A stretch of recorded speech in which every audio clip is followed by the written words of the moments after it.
নমস্কার সবাইকে।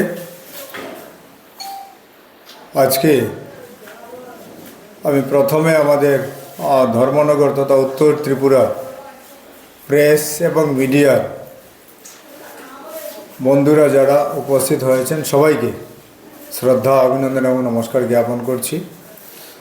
আগামী 30শে মে আমরা ধর্মনগর পুর পরিষদ যে খেলো ধর্মনগর এর যে আয়োজন করেছিলেন তার পুরস্কার বিতরণী অনুষ্ঠান অনুষ্ঠিত হতে যাচ্ছে। আমাদের আজকের এই প্রেস মিটে উপস্থিত আছেন আমাদের পুর পরিষদের সম্মানিতা চেয়ারপারসন মিতালি রানী দাস সেন মহোদয়া, উপস্থিত রয়েছেন ভাইস চেয়ারপারসন মঞ্জুনাথ মহোদয়া, উপস্থিত রয়েছেন আমাদের আধিকারিকগণ,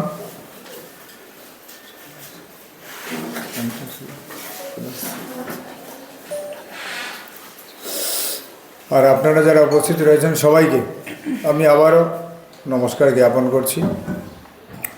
গত মার্চ মাসে আমাদের এই খেলো ধর্মনগরে প্রাইজ ডিস্ট্রিবিউশন করার কথা ছিল, কিন্তু উপনির্বাচন ঘোষণা হওয়ার জন্য পৌর পরিষদ এই প্রাইজ ডিস্ট্রিবিউশন করতে পারেননি। তাই 30শে মে দিন ধার্য হয়েছে।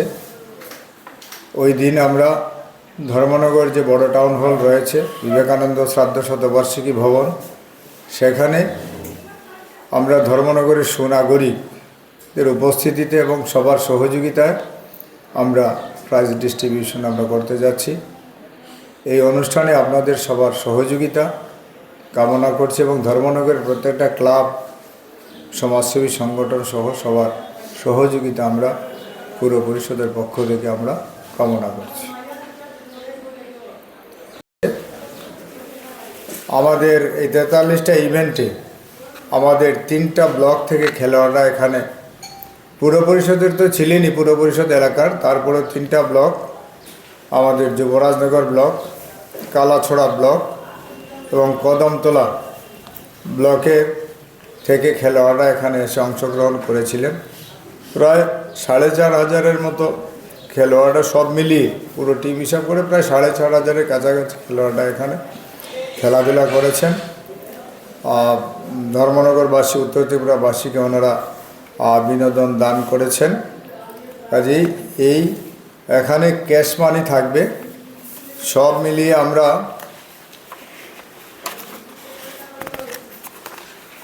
অ্যাকাউন্টে ট্রান্সফার করা হবে, সেগুলো যাবে টিমে এবং সিঙ্গেল সব মিলিয়ে আমরা পুরো প্রাইজটা আমরা ওনাদের হাতে তুলে দেব।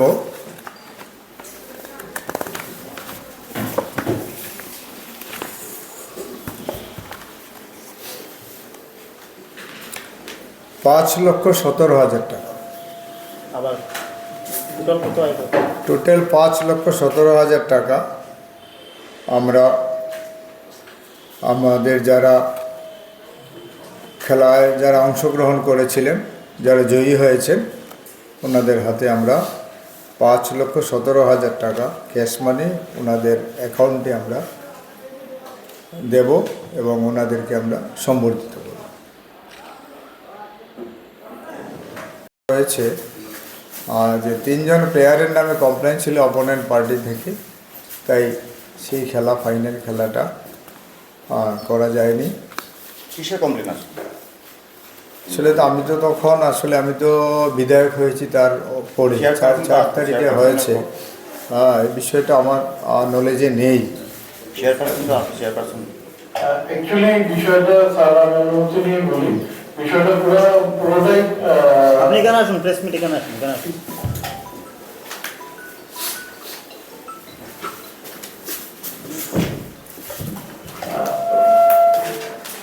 অ্যাকচুয়ালি পুরো বিষয়টাই স্পোর্টস দপ্তরের যারা আধিকারিকরা ছিলেন ওনারাই বিষয়টা পুরো দেখেছেন, যার জন্য বিশেষ করে যারা স্পোর্টস দপ্তরের আধিকারিকরা ছিলেন তারা আমাদেরকে সহযোগিতা করেছেন এবং তাদের সিদ্ধান্ত ক্রমেই এটা স্থগিত রাখা হয়েছে। এই ফাইনালে তার দুজন টিমরে কীভাবে বিবেচনা করা হবে? এই বিষয়ে এখনো কোনো সিদ্ধান্ত গ্রহণ করা হয়নি। বাকি সবগুলোই আমরা ওই টিমটা সেদিন 30 তারিখে আসবে, আর কি তার কি নিয়ে দেবে? দুই দলকেই আসার জন্য বলা হয়েছে।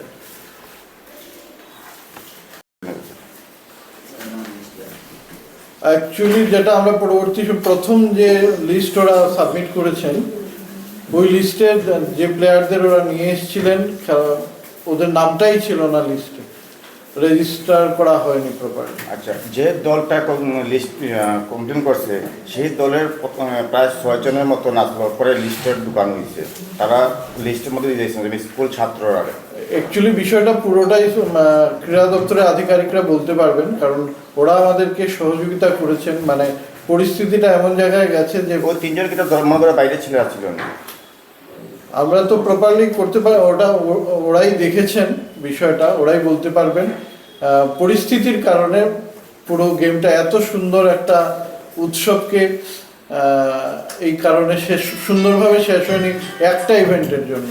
একটি সে জায়গায় এই খেলাটা কিন্তু খেলো ধর্মনগর পৌর পরিষদ পরিচালিত, যে জায়গায় আপনাদেরকে সাহায্য করছে স্পোর্টস দপ্তর, সে জায়গায় কিন্তু পুরো বিষয়টা জানিয়ে রাখা উচিত ছিল আপনাদের। আমরা তো প্রথম থেকেই প্রত্যেককে বলেছি যে আমাদের ধর্মনগর এলাকার মধ্যে যারা আছেন ওদের অনেক ইভেন্ট আছে, নতুন করে নাম ঢুকানো হয়েছে লিস্টে, তারা কি সবটি বাদ যায় কোনে? আমরা এরকম কিছু আমাদের কাছে আমরা এখনো এক দল আরটিআই আমার 3 মাস হতে আরটিআই জবাব দেওয়া হয়েছে না, কারণটাকে দিলে তো এইসব লিস্ট বাইরে যায়। বিষয়টা দেখতে